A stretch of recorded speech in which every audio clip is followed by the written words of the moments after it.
La promesse de Dieu à Abraham. Genèse chapitre 22, versets 16-18. Je le jure par moi-même, parole de l'Éternel, parce que tu as fait cela, et que tu n'as pas refusé ton fils, ton unique.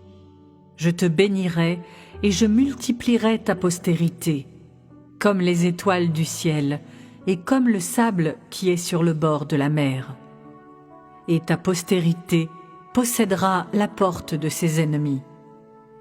Toutes les nations de la terre seront bénies en ta postérité, parce que tu as obéi à ma voix. Le souhait immuable de Dieu est de gagner ceux qui connaissent Dieu et sont capables de témoigner pour lui.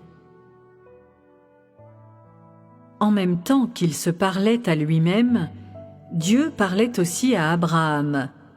Mais en plus d'entendre les bénédictions que Dieu lui donnait, Abraham était-il capable de comprendre les véritables souhaits de Dieu dans toutes ses paroles à ce moment-là? Non, il ne l'était pas.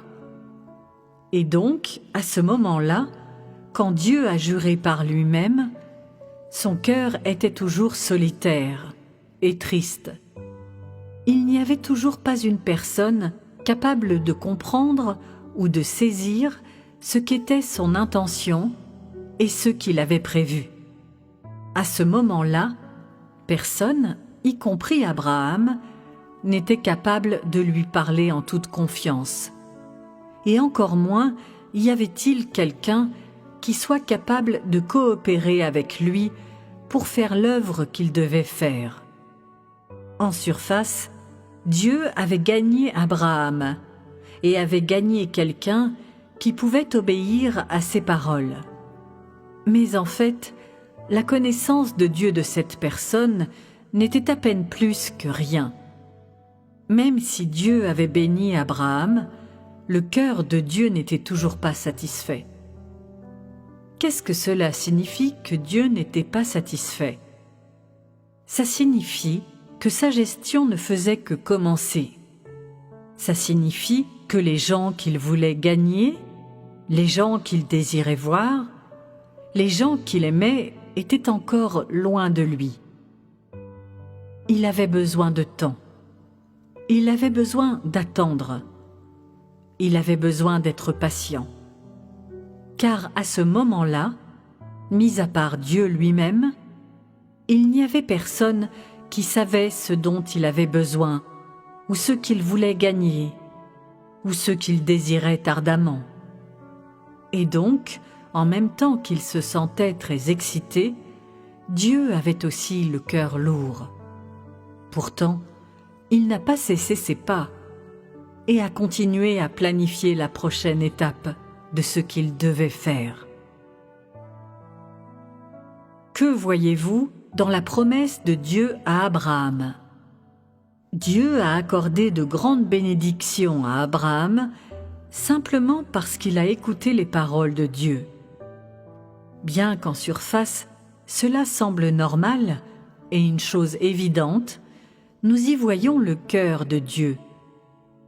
Dieu chérit particulièrement l'obéissance de l'homme à son égard et chérit la compréhension que l'homme a de lui et sa sincérité envers lui. À quel point Dieu chérit-il cette sincérité? Il se peut que vous ne compreniez pas à quel point il la chérit et que personne ne le réalise. Dieu a donné un fils à Abraham, et quand ce fils a grandi, Dieu a demandé à Abraham d'offrir son fils à Dieu. Abraham a suivi l'ordre de Dieu à la lettre, il a obéi à la parole de Dieu, et sa sincérité a ému Dieu et a été estimée par Dieu. À quel point Dieu l'a-t-il estimé? Et pourquoi l'a-t-il estimé?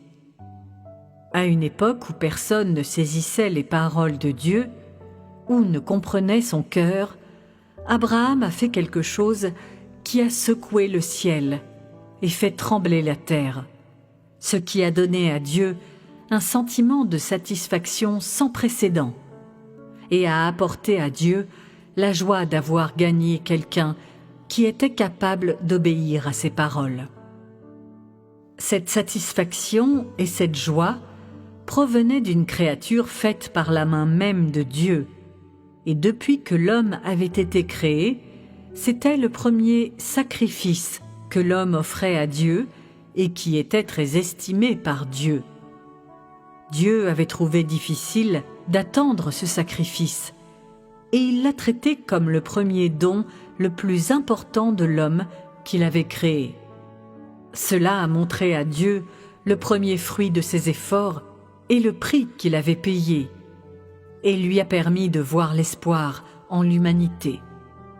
Par la suite, Dieu a eu un désir encore plus grand qu'un groupe de telles personnes lui tiennent compagnie, le traite avec sincérité, se soucie de lui avec sincérité. Dieu espérait même qu'Abraham continue à vivre, car il désirait qu'un tel cœur l'accompagne et soit avec lui alors qu'il continuait sa gestion. Peu importe ce que Dieu voulait, ce n'était qu'un souhait, qu'une idée, car Abraham était simplement un homme qui pouvait lui obéir et n'avait pas la moindre compréhension ou connaissance de Dieu.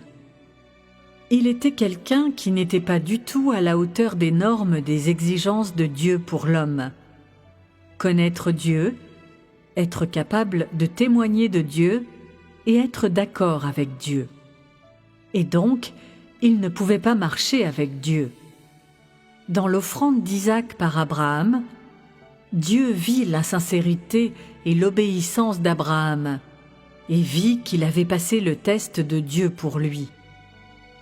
Même si Dieu acceptait sa sincérité et son obéissance, il était toujours indigne de devenir le confident de Dieu, de devenir quelqu'un qui connaissait Dieu, comprenait Dieu et était informé du tempérament de Dieu.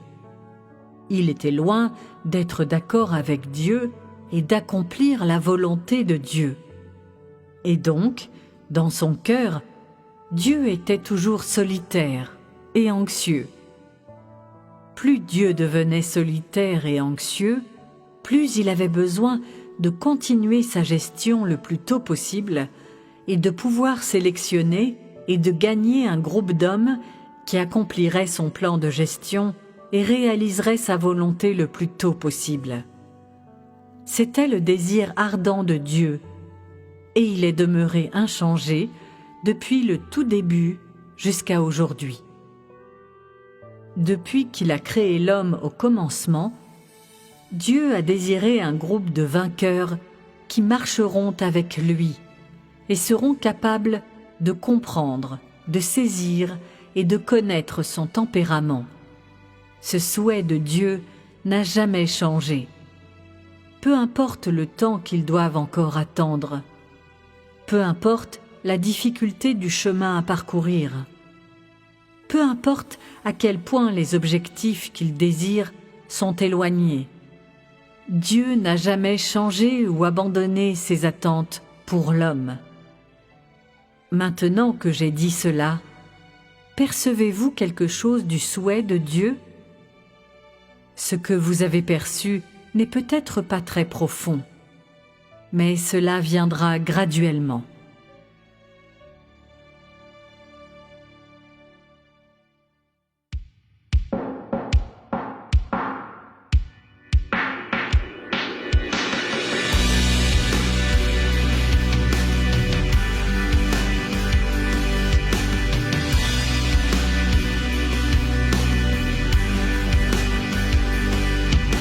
Depuis qu'il a créé l'homme au commencement, Dieu désirait un groupe de vainqueurs, un groupe qui marchera avec lui, qui est capable de comprendre, saisir et connaître son tempérament.